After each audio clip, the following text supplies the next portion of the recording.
이 세상을 살다 보면 변하지 않아 좋은 것이 있고 반대로 참 변하지 않아서 답답한 것들이 있습니다.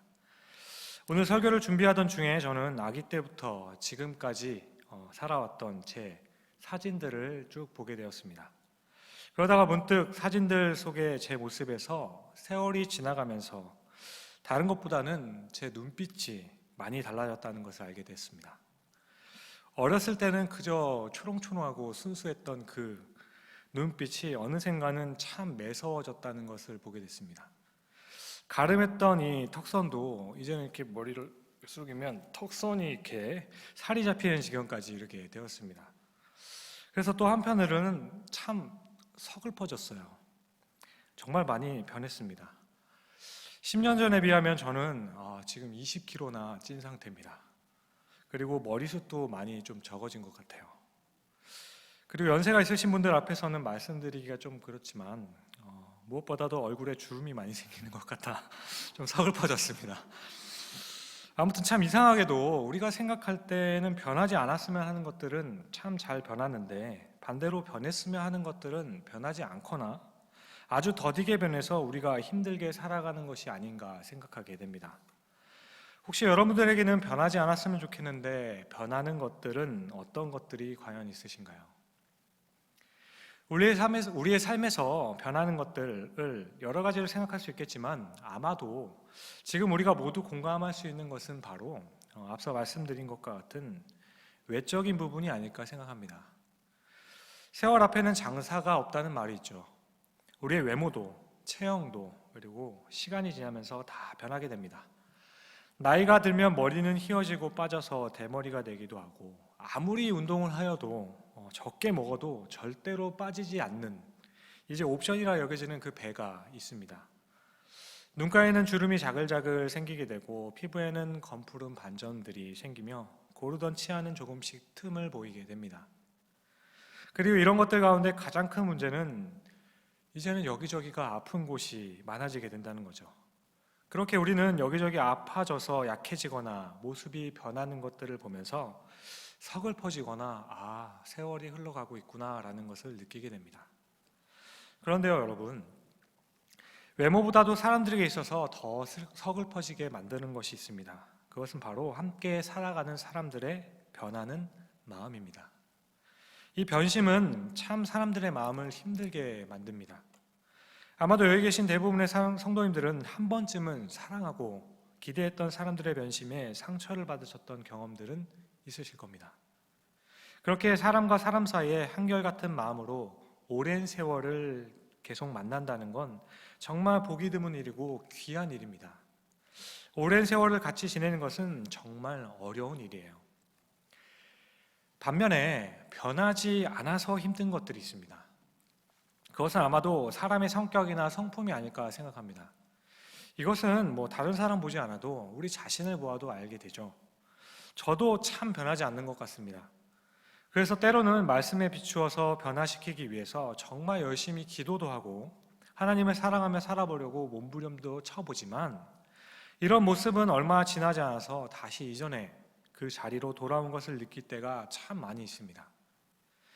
게다가 내가 하나님께 기도함으로 이제는 자유롭게 되었다 생각하고 해결되었다 생각했던 그 성품들이 또다시 어떤 계기로 갑자기 분출되었을 때 그때는 정말 큰 좌절감 가운데 빠지게 되고 사람은 변하지 않는구나 라는 생각을 하게 되는 것 같아요. 그렇게 어떤 때는 이 말이 마치 진리와 같이 느껴질 때가 있습니다. 그래서 어떤 사람이 주님을 좋아서 난 주님이 지금 너무 좋아요. 어떻게 하면 줄지 모르겠어요. 이러면서 열심을 내어서 신앙생활을 하는 사람들을 보게 되면 그것을 보는 이미 열심을 내어보았던 사람들은 그렇게 열심을 내는 사람들을 부러워하기보다는 그냥 또 저러다 말겠지라는 생각을 하게 되는 것이 아닌가 싶습니다. 저렇게 한다고 해서 사람은 쉽게 변하지 않는다고 생각되기 때문이에요. 또 변했으면 하는데 변하지 않는 것이 있다면 우리를 둘러싼 여건과 환경들이 아닐까 생각합니다. 한번 나빠지기 시작한 환경은 웬만해서는 돌이키기가 참 힘든 것 같습니다. 정말 몸부림치면서 일을 하지만 열악한 조건과 환경에서 시작한 사람들이 성공을 한다는 것은 정말 드문 일입니다. 대부분의 사람들은 정말 고생하는데도 불구하고 항상 제자리입니다. 정말로 기회는 누가 말했듯이 딱 3번만 우리에게 찾아오는 것인지, 사람들과의 관계도 나를 둘러싼 환경과 조건들도 그렇게 기울어진 전세들을 한번 틀어지거나 주저앉으면 아무리 노력을 해도 개선되지 않는 것처럼 보입니다. 하지만 여러분, 이런 변화에 대해서 생각할 때 가장 이해하기 어렵고 반응하기 힘든 것이 있다면 그것은 우리의 마음도 변덕스럽다는 거예요. 우리는 우리가 무엇을 원하는지 모를 만큼 우리의 마음도 계속해서 변합니다. 여러분들은 여러분들의 삶에 정말 변화가 있기를 원하십니까? 아니면 정말 한결같기를 원하시나요? 아무 것에서도 만족이 없는 우리들의 마음은 한결같음을 원하면서도 또 어느 때는 무료함과 지루함을 느껴서 모험과 변화와 스릴을 원하게 됩니다. 그런데 또 그 모험 가운데 오래 있다 보면 다 귀찮고 그냥 편안하고 안전함을 원하는 것이 우리의 마음입니다. 그러니까 우리는 우리가 뭘 원하는지 모를 만큼 우리의 마음은 자주 변한다는 거예요. 그렇다면 여러분은 하나님께 대해서는 어떻게 생각하고 계신가요? 여러분들이 느끼는 하나님에 대한 감정은 어떠십니까? 하나님께서는 변하지 않는 분임을 우리는 너무나도 잘 압니다. 그리고 하나님께서는 변하지는 않으신 분이라는 사실이 우리에게는 참 많은 위로가 되기도 합니다. 그런데 여러분들은 하나님께서 변하지 않는다는 그 사실 때문에 때로는 참 답답하다고 느껴질 때가 없으셨습니까? 저는 하나님의 그 변함없으신 부분이 정말 답답하게 느껴질 때가 있었습니다. 물론 하나님께 대하여서 답답하다고 그렇게 느낀다고 말하는 것 자체가 망령된 말이라고, 교리적으로도 틀린 말이라고 생각하시는 분들도 있을 거라 생각합니다. 그렇지만 비단 저뿐만 아니라 많은 사람들, 특히 고난 중에 있는 사람들은 하나님의 변함없으신 불변하심 그리고 한결같으심 때문에 답답함을 느끼는 것이 사실입니다. 여러분, 우리 하나님께서는 과거에도 현재에도 그리고 미래에도 함께 하시고 또 우리에게 가장 선한 길로 인도해 가십니다. 믿으십니까? 그래요, 좋습니다.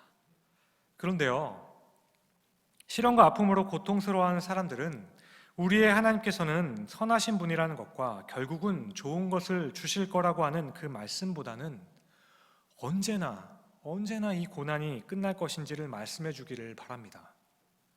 그런데 아무리 시간이 지나고 기도를 하여도 전혀 말씀이 없으신 그 하나님의 모습에 우리는 때론 하나님께 너무 무정한 분이 아닌가라는 것을 느끼게 된다는 거죠.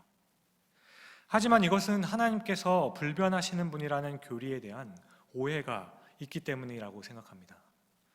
사랑하는 성도님 여러분, 우리 하나님께서는 우리를 너무나도 사랑하시는 인격적이신 분이십니다. 하지만 사람들은 이런 하나님에 대해서 속고 있는 부분이 있고 오해하는 부분들이 있습니다. 그 첫 번째는 하나님께서는 변하지 않으신다는 것을 무정함으로 오해하는 경우가 있습니다. 하나님께서는 변함없으시다는 것은 하나님께서는 정도 없다거나 아무런 느낌도 없다는 것이 아닙니다. 이 세상에는 오랜 세월이 지나도록 변하지 않는 것들이 있습니다. 자연을 보면 산이나 돌 그리고 나무도 잘 변하지 않고 그 자리에 두면 그대로 있지 변하거나 움직이지 않아요. 이것들의 불변함이 한결같아서 배울 것이 많다는 것을 인정하지만 저는 솔직히 그렇게 감동적이지는 않은 것 같아요. 저는 움직이지도 않고 변화되지도 않는 그런 자연보다는 사람이 낫습니다. 왜냐하면 사람은 참 변덕스럽긴 하지만 서로 간에 있는 그 정이 있기 때문이에요. 그래서 한결같기보다는 변화가 있는 것이 낫다고 생각될 때가 많습니다. 그런데 하나님을 생각하면 숨이 막힌다는 분들이 있습니다.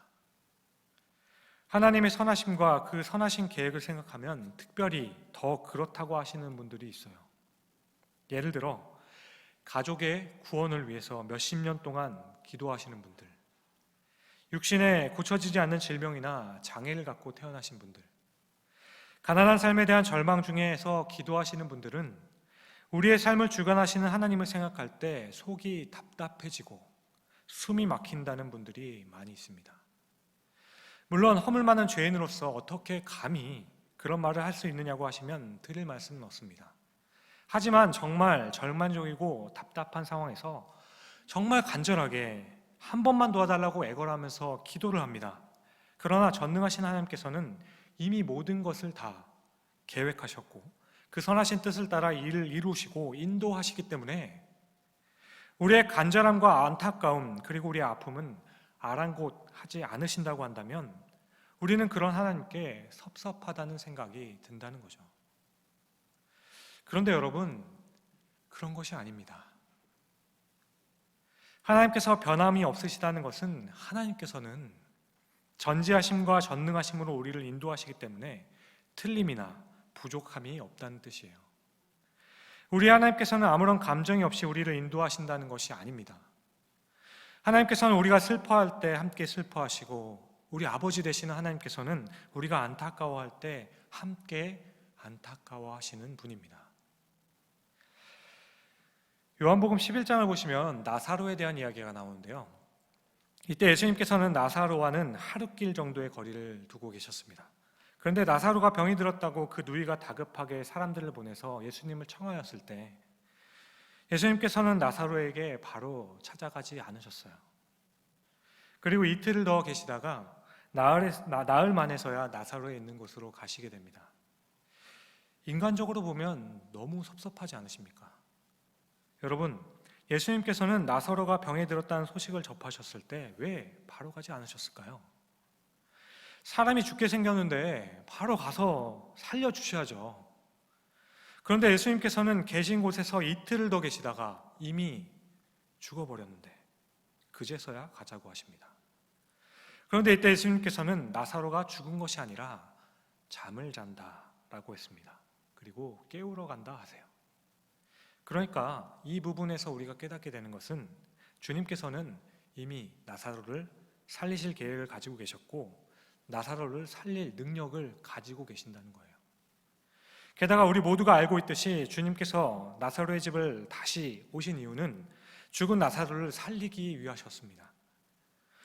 그런데 그것을 알지 못했던 마리아와 마르다는 예수님이 오자마자 예수님을 붙들고 통곡을 하며 옵니다. 주님, 우리 오라비가 죽었습니다.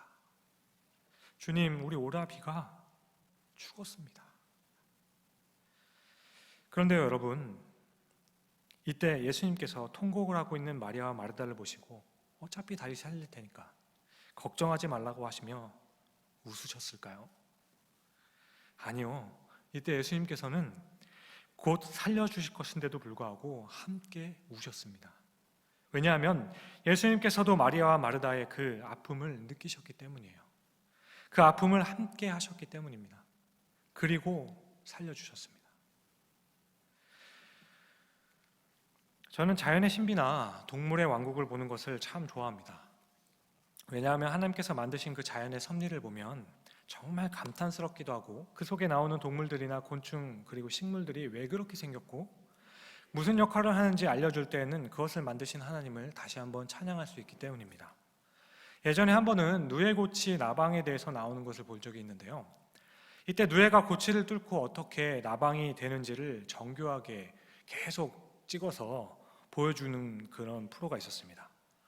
누에는 몇 시간을 자신이 뱉어내었던 실로 만들었던 그 고치 안에서 그 고치를 벗기 위해서 안간 힘을 쓰며 몸부림을 칩니다. 그리고 조금 있다가 드디어 작은 구멍이 생기게 되고 그 누에 나방은 그 구멍 사이로 나오기 위해서 안간 힘을 다 써요. 몸부림을 치게 됩니다. 그런데 어찌된 일인지 그렇게 나오다가 어느 한 곳에 몸이 탁 걸려서는 못 나오고 아둥바둥하고 계속 있는 거예요.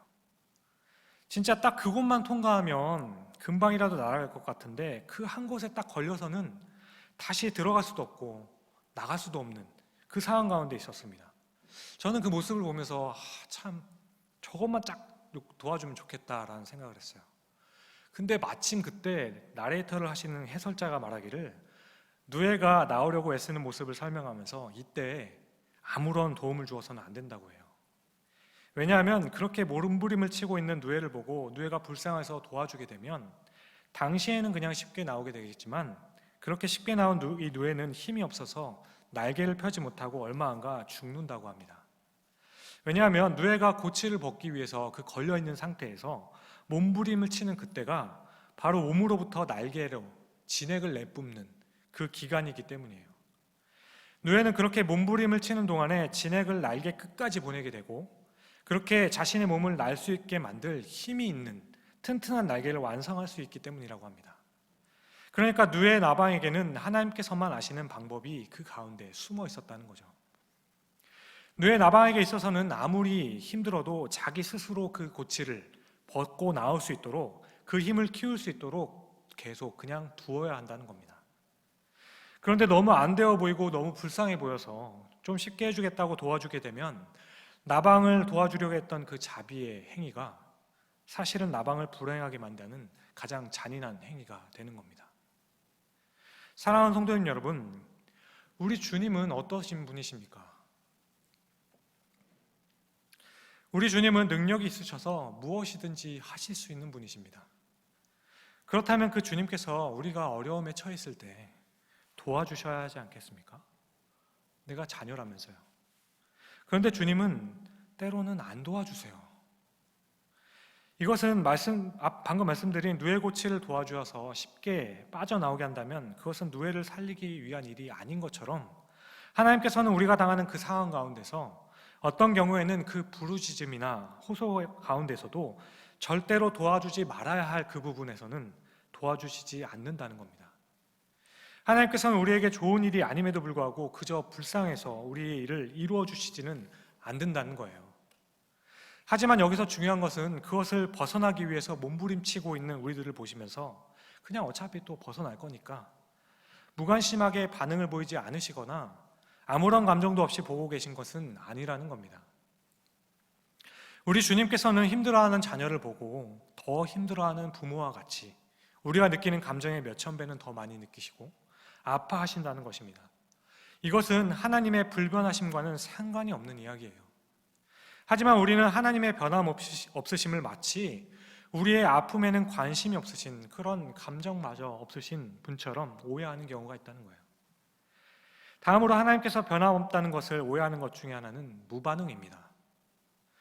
많은 사람들이 하나님께서 모든 것을 계획하셨고 이미 계획을 하셨기 때문에 미동도하지 않으시는 분이라고 생각합니다. 그러니까 하나님께서는 우리가 너무 힘이 들어서 이제는 못 참겠다고 아무리 부르짖고 아우성을 쳐도 미동도하지 않으시는 분이므로 하나님께서 세우신 그 계획에서 벗어나는 것에는 반응조차 하지 않으시는 분이라고 생각한다는 거예요. 우리가 아무리 기도를 해도 선하신 하나님이 보시기에는 우리의 미약하고 모자란 지식과 지혜로 달라고 구하는 것이기 때문에 하나님께서는 그 기도를 들어주실 리가 없다고 합니다. 또 우리에게 좋은 것을 주시기로 약속하신 그 하나님께서 내가 아무리 힘들어서 지금 달라고 깨를 쓴다고 해서 그것이 나에게 좋지 않은 줄 알면서도 주실 리가 없다라고 생각합니다. 그래서 하나님께서는 들어주시지 않는 것이라고 생각을 해요. 그래요. 압니다. 이해합니다. 그런데 여기서 우리가 너무너무 섭섭한 건 하나님께서 모든 것을 아시고 좋은 것으로 가시고 있으면서 안 주시는 것이 섭섭한 것이 아니라 우리에게 아무런 말씀도 해주시지 않는다는 것, 그것이 너무 섭섭합니다. 우리의 울부짖음에 아무런 반응을 해주시지 않는 하나님께 섭섭한 마음이 생긴다는 거예요.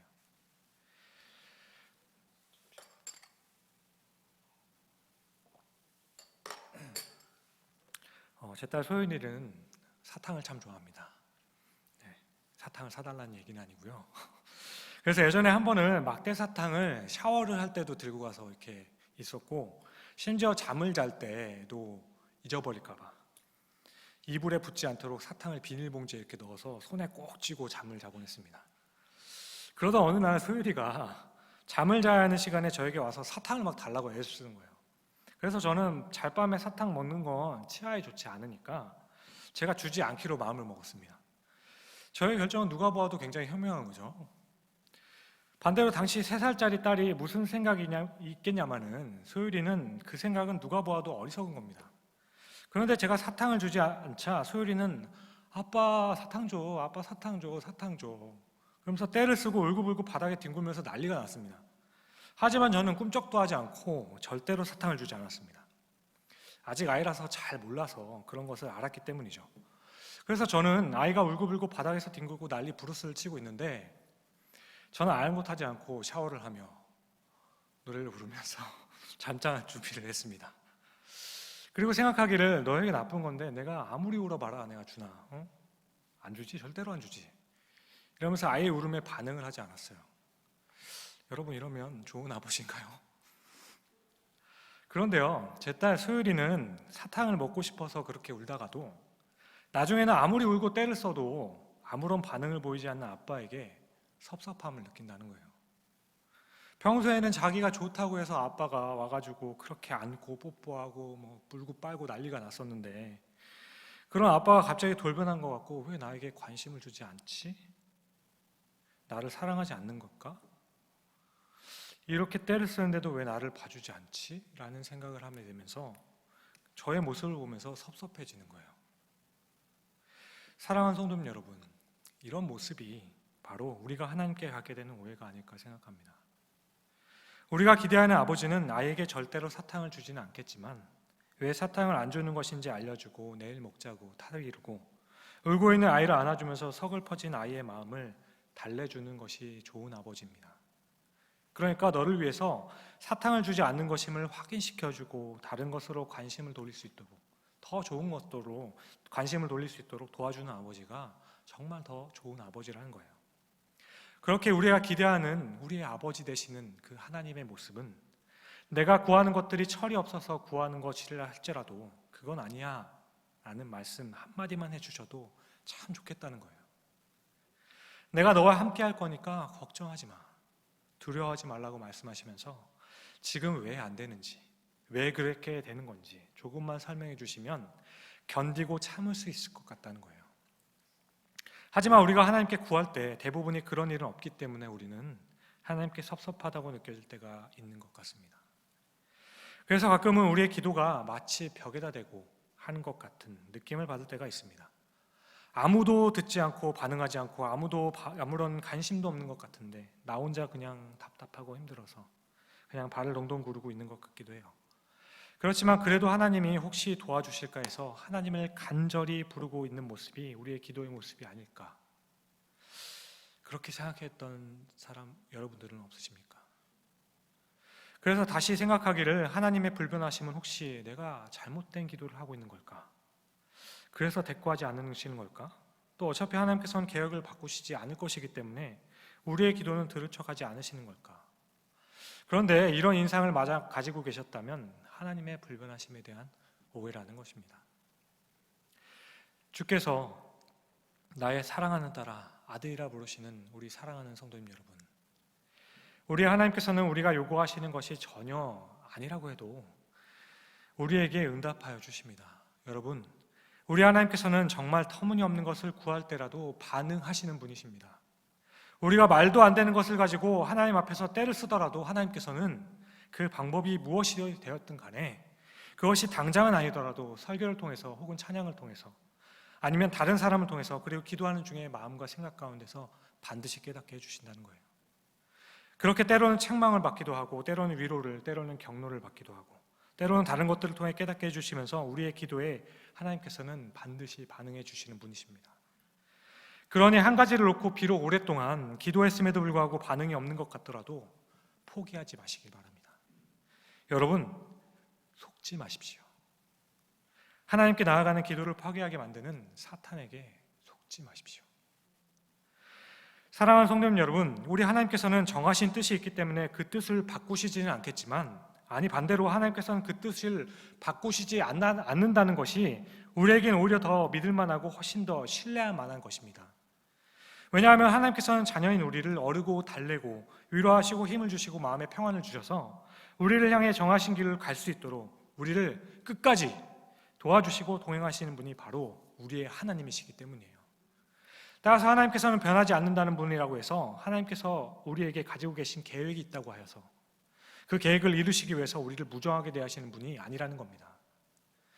오늘 본문은 이런 말씀을 하고 계신 거예요. 야고보 사도는 태양과 그림자를 비유로 하나님을 설명하고 있습니다. 오늘 본문 17절을 보시면 하나님께서는 변함도 없으시고 회전하는 그림자도 없으시니라 라고 하십니다. 여기서 말씀하고 있는 회전하는 그림자는 해시계와 같이 막대기를 세워놓았을 때 생기는 그림자를 가리킵니다.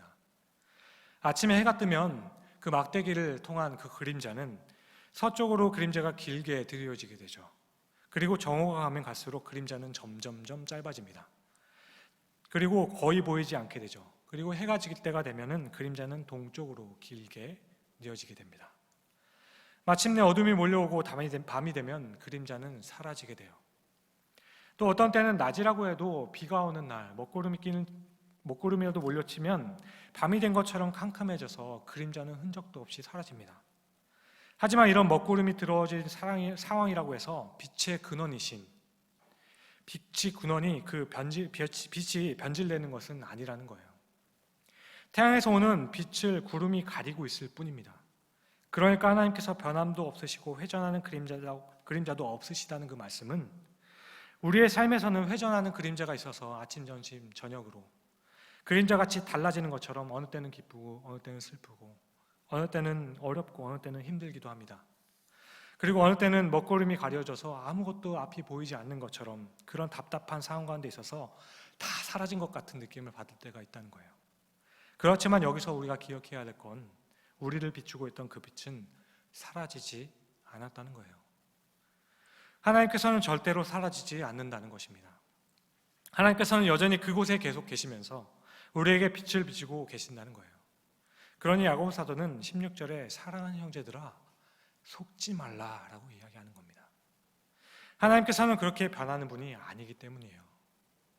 우리는 밤이 되어서 아무리 칠흑 같은 어둠이 온 세상에 덮인다고 하여도 곧 시간이 지나면 아침이 오게 되면 찬란한 태양의 빛을 비춘다는 것을 의심하지 않습니다. 또 아무리 세상을 다 집어삼킬 만한 광풍과 비바람이 몰아친다고 하여도 그때만 지나면 곧 잠잠해지면 태양이 그 의연한 빛을 내는 때가 있음을 우리는 확신하여서 참고 기다릴 수 있습니다. 게다가 빛의 근원이신 하나님께서는 비도 구름도 막으실 수 없는 분이심을 잊지 말아야 한다는 거예요. 그러므로 비록 우리와 하나님 사이에 먹구름이 끼어 있어서 아무것도 보이지 않고 흔적조차 발견할 수 없는 상황이라 하더라도 하나님께서 변하지 않고 항상 그곳에 계신다는 것을 기억하시길 바랍니다. 그러니 힘들더라도 어렵더라도 변치 않으시는 하나님을 향해 구해야 된다는 거예요. 하나님을 찾으시고 문을 두드리시길 바랍니다. 그런데요, 여기서 한 가지만 더 살펴보면 그런 변하지 않는 하나님께서는 온갖 좋은 은사와 온전한 선물을 우리에게 주시는 분이라고 말합니다. 그렇게 온갖 좋은 은사와 온전한 선물을 우리에게 주시는 하나님께서는 변함도 없으시고 회전하는 그림자도 없다고 하세요. 하지만 여러분 이 말씀을 들으시면서 이건 좀 모순 같은데 라는 생각 안 드십니까? 왜냐하면 온갖 좋은 은사와 온전한 선물을 주시는 하나님이라면 우리의 필요에 따라서 하나님은 변하셔야 하기 때문이에요. 우리가 원하는 대로 달라지셔야 하기 때문입니다. 그런데 변함이 없으신 분인데도 불구하고 우리에게 좋은 것으로 계속 바꾸어 주신다는 거예요. 변함이 없으신데도 불구하고 우리에게 온전한 선물을 주실 수 있다는 겁니다. 여기서 좋은 은사라고 번역한 헬라어의 뜻은 여러 가지가 있겠지만 저는 이 가장 좋은 뜻은 성령의 역사를 가리킨다고 생각합니다. 하나님께서는 우리에게 최고의 선물인 예수 그리스도를 우리에게 주셨습니다. 그래서 예수님께서는 우리의 구원을 이루어 주시기 위해서 십자가에 돌아가시기 전에 내가 가면 곧 보혜사 성령님이 오실 거라고 말씀해 주셨습니다. 그리고 성령님께서는 이 땅에 오셔서 우리에게 할 말을 주시고 우리의 마음에는 평안을 주시며 우리를 자유케 하며 우리를 평화롭게 하실 거라고 말씀하셨습니다. 성령께서는 우리에게 구원의 혁신과 환난 중에 지혜를 주시며 우리를 끝까지 붙들어 주셔서 믿음의 경주를 도중에 끝까지 포기하지 않고 끝까지 가게 하실 것이라고 말씀해 주셨습니다. 성령께서는 어두움 중에서도 소망을 갖게 하여 주시며 상처받은 영혼과 마음을 위로해 주시며 예수 그리스도를 믿음으로 하나님의 사랑과 구원의 확신을 가지게 하실 거라고 하셨습니다. 그러니까 우리 하나님께서는 우리가 때를 쓰고 힘들다고 부르짖는다고 하여서 그 뜻이 달라지는 일은 없겠지만 그 하나님의 뜻을 이루심에 우리를 무정하게 대하지 않으시고 우리를 기계처럼 대하지 않기 위해서 성령 하나님을 우리에게 주셨다는 거예요. 그런 성령님은 우리 안에 내주하시면서 예수 그리스도를 구주로 믿어 주의 백성된 모든 사람들이 믿음의 경주를 하는 동안에 우리의 마음에 위로를 주시고 격려해 주시며 새 힘을 부어 주시고 마음에 평안을 주시고 담대함을 주신다는 겁니다. 그렇게 하나님께서는 하나님의 뜻이 있기 때문에 더 이상 못 가겠다고 포기하면, 그리고 버티면 그냥 팔을 끌어서 억지로 가시는 그런 하나님이 아니라는 거예요. 하나님께서는 우리의 의지와 관계없이 마음대로 다루시는 그런 하나님이 아니라는 겁니다. 여러분, 우리를 향한 선한 의도의 그 뜻과 계획에 조금도 변함없으신 우리 하나님께서는 우리에게 좋은 선물, 온전한 선물인 성령을 주셔서 우리와 언제나 동행하신다 약속하십니다. 우리 하나님께서는 온전한 뜻과 계획을 변경하시지 않으시지만 그 계획을 이루시기 위해서 우리의 아픔과 고난에 무정하게 대하지 않으시고 오히려 함께 아파하시며 함께 힘들어하시면서 힘들어하는 우리를 격려하시며 성령을 통해 온갖 좋은 것을 우리의 마음에 채워주셔서 그 선하신 뜻을 이루어 가신다는 것입니다. 사랑과 은혜가 많으신 우리 아버지 하나님께서는 그렇게 나를 아시고 나와 동행하십니다. 그러므로 주 안에서 사랑하는 성도님 여러분, 우리 하나님께서는 한결같고 흔들림이 없는 분이시지만 자상하시고 인격적이신 분이시라는 것을 기억하시길 바랍니다. 한결같고 틀림이 없으신 분이시지만 굉장히 따뜻하신 분이십니다. 어떻게 할까요? 그 하나님의 모습을 이 땅에 친히 보여주신 우리 구주 예수 그리스도를 통해 우리는 알게 됩니다. 우리를 향한 하나님의 그 사랑의 절정인 예수님을 통해서 우리는 하나님께서 우리를 얼마나 사랑하셨는지, 그리고 아파하고 힘들어하는 사람들을 위해서 같이 울고 위로하시는 분이 바로 그 하나님이심을 예수 그리스도를 통해 보여주셨습니다. 전능하신 하나님이시지만 이 땅에 오셔서 울고 있는 과부를 보시거나 아파하는 사람들을 보셨을 때, 자식 때문에 괴로워하는 사람들을 보시면 함께 우셨던 분이 바로 예수님, 하나님이셨습니다.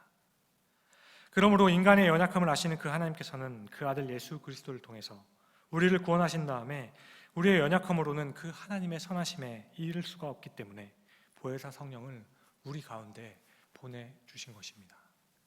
그렇게 하나님께서는 성령과 함께 말씀을 통해서 우리의 마음에 위로하시고 격려하시며 새 힘과 용기를 주시며 우리에게 온갖 좋은 선물들을 주셔서 믿음의 길을 끝까지 잘 걸어갈 수 있도록 도와주신다는 것입니다.